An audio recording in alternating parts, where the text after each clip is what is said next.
All right, folks. So now that we have already learned how to solve polynomial equations, we're going to look and see the similarities and differences to solving polynomial inequalities. And we're going to look here today, 4.2, we're just looking at simple polynomials degrees 1 and 2.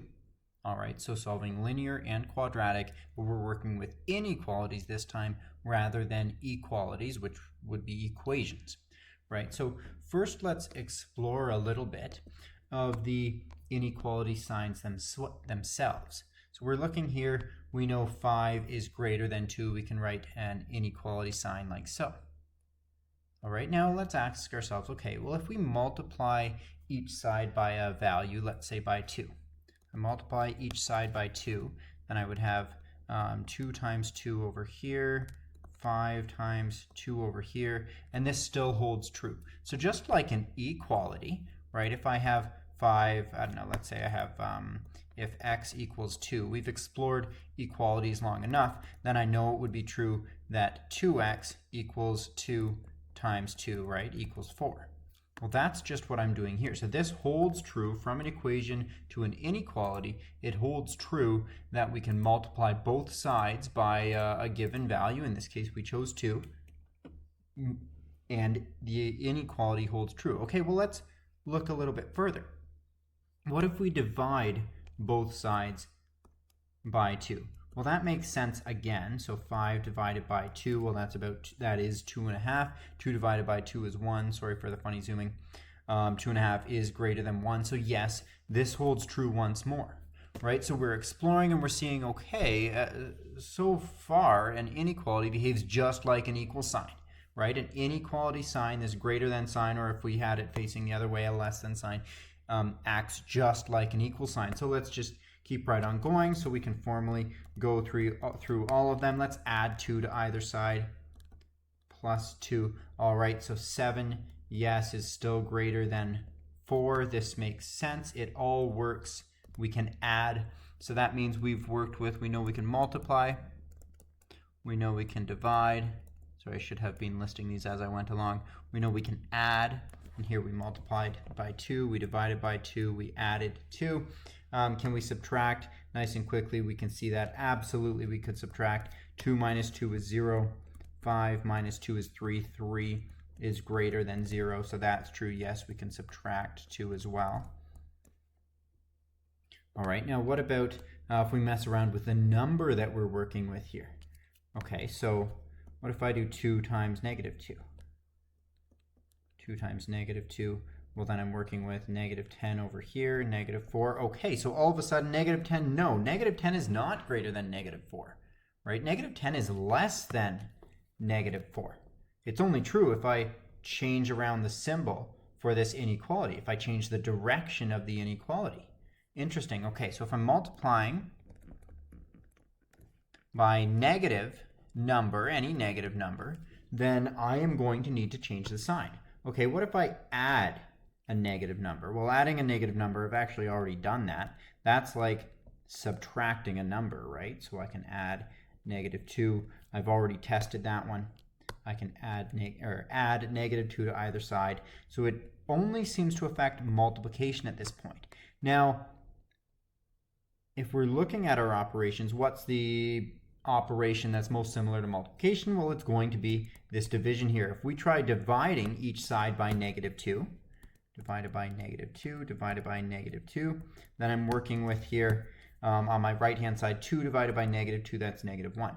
5 divided by negative 2, that's negative 2.5.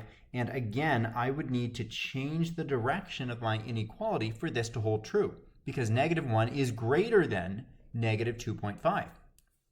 Okay, so if I'm multiplying or dividing by a negative number, then I'm going to need to change the direction of my inequality. And that's my conclusion that we can put forward here. So when we're solving an inequality, it's identical in process to solving an equality, an equation, except when we're multiplying or dividing by a negative, when we do that, then we have to change the sign. We need to change the direction of the inequality. Okay, so let's put that a little bit to the test. So we're going to solve, okay, where is x minus 8 minus 3x greater than 0. And that's what solving is, right? If we're solving, then what we're trying to do, just like we covered before, we're trying to find the values,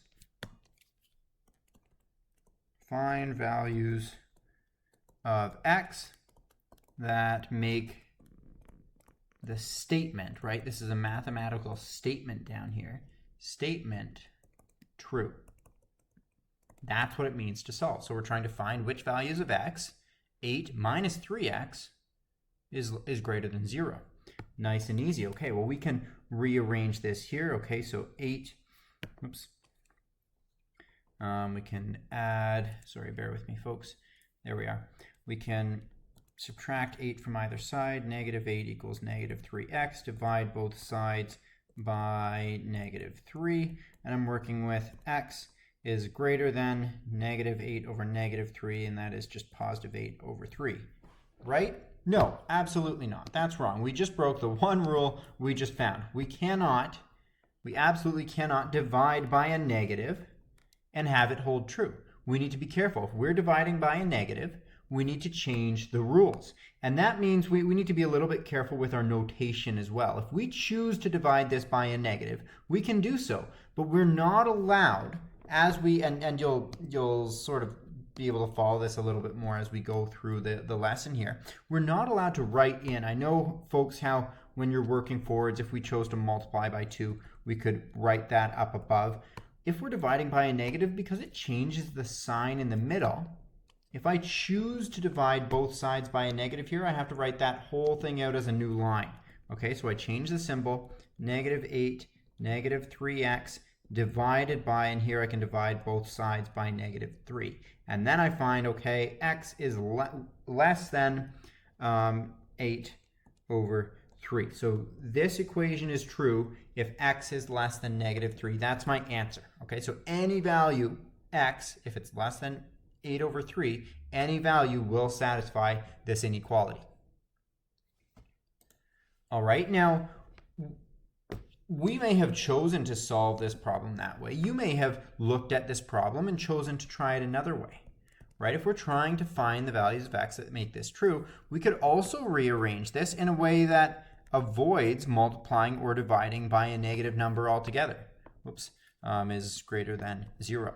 Right? We can add 3x to both sides. Well, if we're adding anything, then we keep the direction of our inequality the same. So 8 is greater than 3x, and then I can divide both sides by 3. And I can say, okay, well, this is true where x is, where 8 over 3 is greater than x. And I want you to just compare these here. Do these say the exact same thing? No. No, absolutely not. If we say the mathematical statement on the left, then it sounds different than the one we say on the right, but they both mean the same thing, right? X over 3, if that is greater than x, then that also means that, 8 over 3. If 8 over 3 is greater than x, that also means that x is less than 8 over 3. So they mean the same thing, they cover the same numbers, and if we were to write these, you know what, we'll leave that for another day. We could write them in another notation, but we'll leave that. We could use our interval notation there. But let's try and go even further forward. We'll try out another one here. This one's different. This is new because we're working with inequalities. I know you've seen a couple of equal signs on the same line. We try and practice without that because often mistakes can be made there. But here we're working with two inequality symbols on the same line. So we'll try and solve it in here. And we know that we're working with 12 minus 3x. Now, as we're working with two inequality symbols on the same line, we're struck with a rule. And that rule is, and I'm just going to give it to you because it will help you as you move forward. This rule is that our variable, our unknown term, must stay in the middle. Okay, so it's not going to be very helpful to me here if I try to add 3x to every single side, right? And notice I'm not saying both sides anymore because there are 3 sides. There are 3 pieces to this inequality. But I can still solve this inequality, right? I can try and find which x values make this true by subtracting 12 from each side, right? That's going to simplify my middle. So negative 5 minus 12 is less than or equal to 12 minus 3x. is less than or equal to 0 minus 12. Okay, so if I simplify that right here, notice when I'm rewriting each line, I start off by writing my inequality signs just as when I was solving an equation, I would write my equal signs, right? Oops, minus 12. So I'm working with negative 12 here. I'm struggling to write it, and that's okay. Negative 12, negative 17, and 12 minus 3x, that's negative 3x. Okay, so now if I'm isolating for this x, that's my goal, right? I'm isolating for my unknown. If I isolate this x, then I can do so, by dividing every single side by negative 3. Then I need to be careful. I am not able to just write divided by negative 3, divided by negative 3, divided by negative 3, because as soon as I write that in, the directions of my inequality signs need to change. So I'll write this, I'll change my color each time I do that. Direction of my inequality signs change, and now I'm working with negative 3x divided by negative 3x, right? I can divide every single side by this negative 3, negative 17 over negative 3, and that is 17 over 3 is greater than or equal to x is greater than or equal to 4, right? This is my inequality solution, and that is, this is true where I can write this on a number line, and if you would like, you could rewrite this in another way from least to greatest, right? We could write 4 is less than or equal to x is less than or equal to 17 over 3. I can answer this on a number line, right? If I have, I don't even need 0 in the middle here. I need, let's see, 4 and 17 over 3. What is 17 over 3? That's a little bit less than 6, right? 17 over 3. So this solution here is solved if x is in between here, 4 and 17 over 3. That's what solves this, our initial given inequality. All right, so we'll keep pushing forward. We are, I understand that this is going to be a little bit unfamiliar to you, but I'm hoping you can follow the operations that we're working with here. Okay, so we want to try the next one. We're going to hopefully explore the graphical meanings behind what we're actually doing here. So we'll solve this one graphically. We'll express our answer. It tells us to use interval notation, and we'll explore that a little bit here. So I'm working with 3x minus 5 is less than 15 minus 2x. So I need to find the x values where 3x minus 5 is less than 15 minus 2x. Now the hint here that we're given, like I said, is we need to solve this graphically. Folks, you may be tempted in general when you're working in this chapter or in other chapters, you might be tempted to ignore where it says solve this graphically, and you might be tempted to solve it in a way you know, right? We know how to solve a problem like this algebraically right now, but we want to explore a little bit further. So graphically means that we need to graph everything that we see. Well, what do we see here? We see two linear parts of it, right? 3x minus 5, that's a linear expression. 15 minus 2x, that's another linear expression. So we can graph these two lines, 3x minus 5, 15 minus 2x, and we're trying to find where 3x minus 5 is less than 15 minus 2x. So I can take a look. I have already graphed them here, right? 3x minus 5, that's in red. 15 minus 2x, that's in blue. And I'm trying to find where 3x minus 5 is less than 15 minus 2x. Well, quickly looking at my graph, I can see that's going to be where my red line is less than my blue line. And I need to describe the location on this graph by that, right? Your final answer is not just a graph here. Your final answer, we're trying to come up with the x values that make this inequality true. So let's look at this graph, and for which x values is my red line going to be less than that of my blue line? Well, I can bring that nice and quickly here. Let's try and bring this into our note. Good stuff.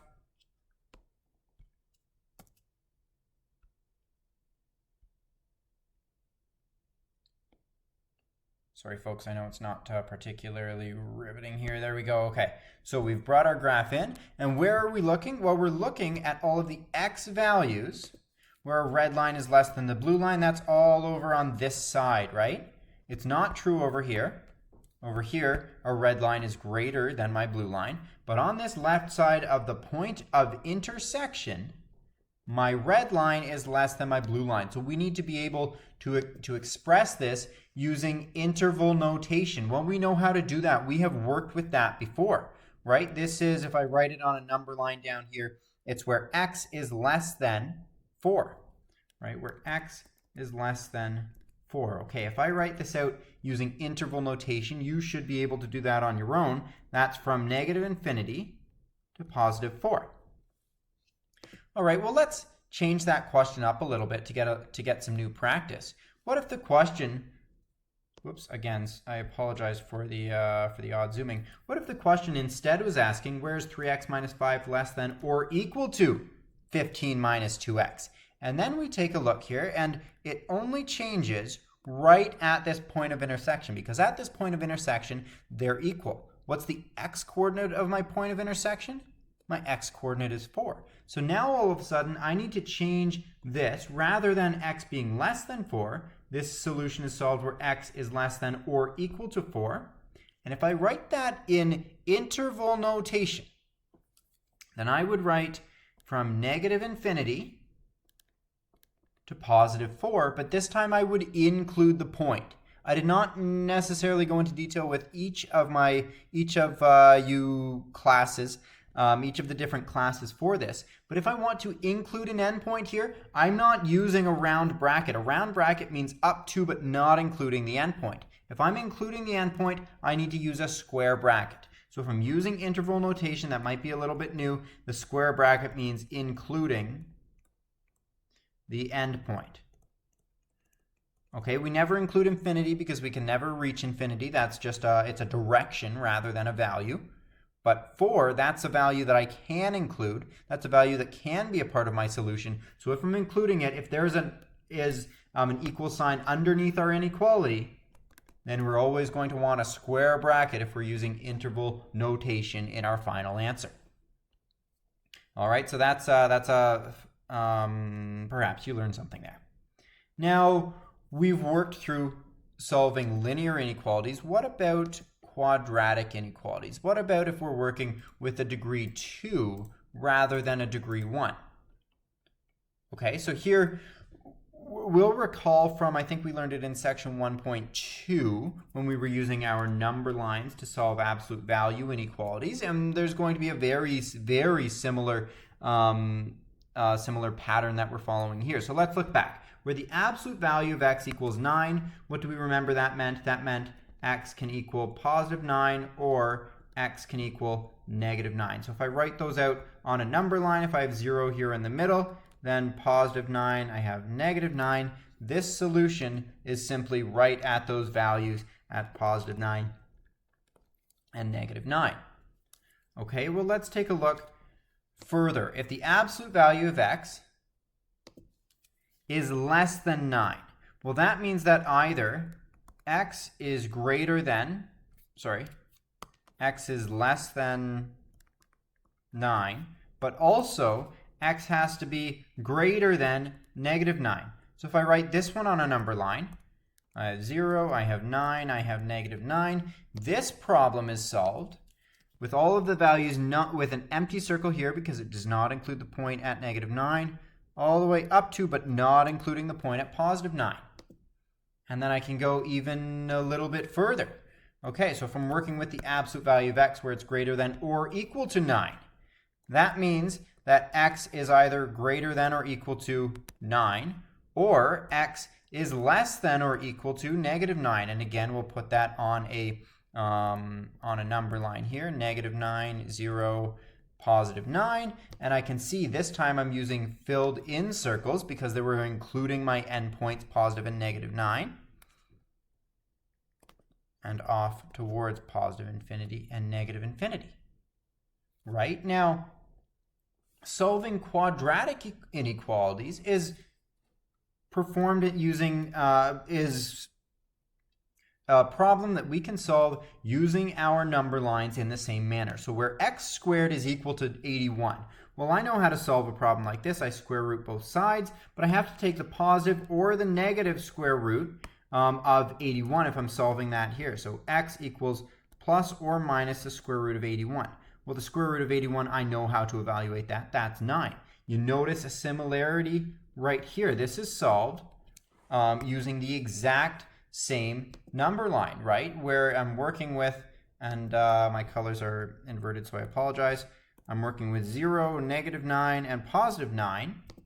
And this is solved exactly at -9 and +9. Okay, so writing the absolute value of x is equal to 9 has the exact same solutions as writing x squared equals 81. Now let's try over here. Where x squared is less than 81, that's going to be solved where the absolute value of x is less than 9. And if you don't believe me, you can try it out right here. We can write out our number line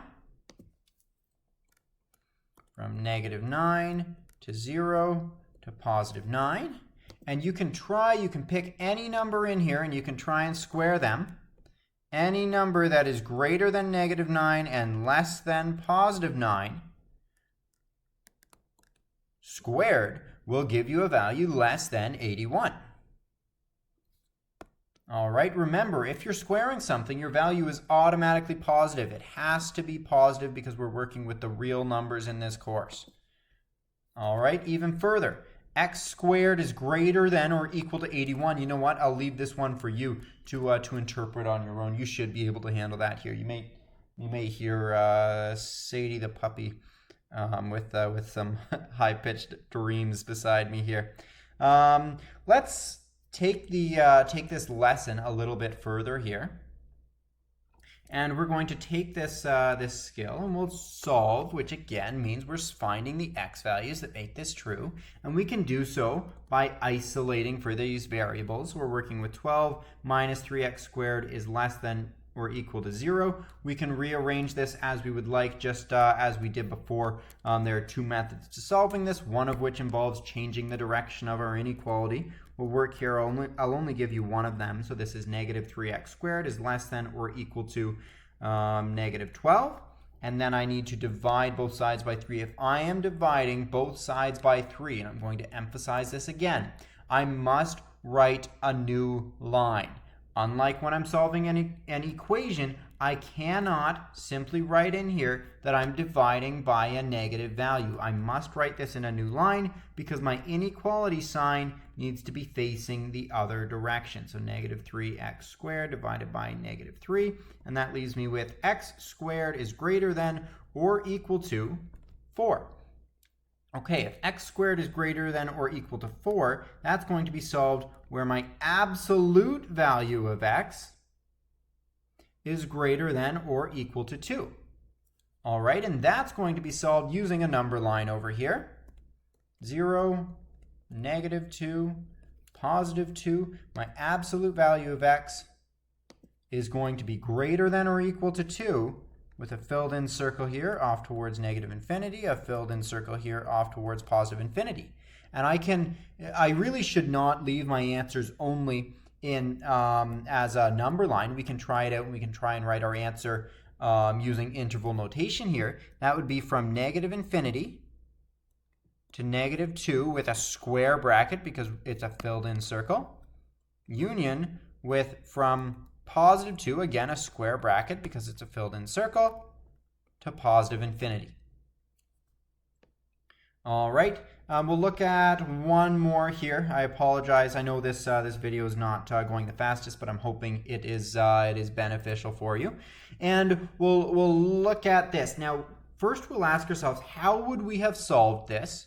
Right, we have a quadratic, but we see our variable appearing more than once. We have a quadratic, and it's greater than 0. How would we have solved this if this was an equation? Well, we could factor what's going on the left side of my inequality symbol.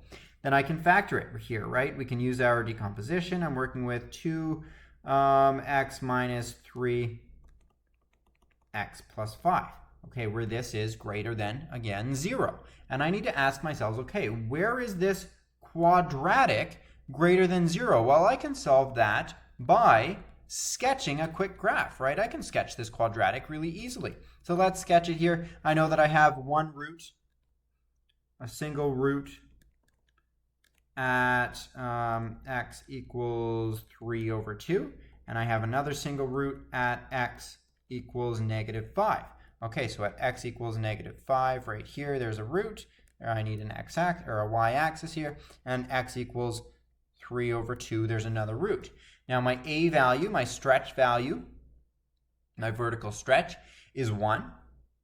Really, it's 2, but we're not going to care too much about that. All we really care about is that it's positive, right? Since it's positive, my end behaviors are off towards positive infinity, as I have an even degree here.